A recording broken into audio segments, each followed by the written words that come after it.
Keshod પાલિકાએ 13 kilo પ્રતિબંધિત plastic અખાદ્ય પદાર્થ જપ્ત કરી ન્યુસન્સ કાર્યવાહી પેટે રૂપિયા 8,050 નો દંડ વસૂલ્યો હતો।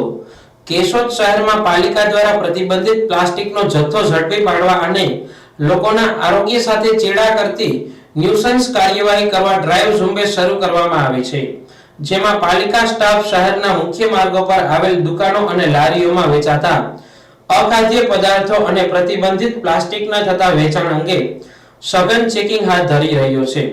આ ડ્રાઈવ આગળ વધારવા સોમવારના રોજ chief officer collector Aishwarya Dubey, અધિક્ષક PH Vithalani, sanitary inspector VR Dadhaniya સહિતના પાલિકા સ્ટાફે અંદાજિત 120 માઇક્રોનથી પાતળું 13 કિલો પ્લાસ્ટિક જપ્ત કર્યું હતું અને ન્યુસન્સ અંગે કાર્યવાહી કરતા 8,050 નો દંડ વસૂલ્યો હતો। ઉપરાંત અખાદ્ય પદાર્થ અને 1500 જેટલા ઠંડા પીણાની બોટલનો જથ્થો જપ્ત કર્યો હતો। કલેક્ટર સહિત પાલિકા સ્ટાફે શહેરના મુખ્ય માર્ગો અને ગલીઓમાં ફરી વેપારીઓને ધંધાના સ્થળની આસપાસ સ્વચ્છતા જાળવવા જરૂરી સૂચનાઓ આપી હતી।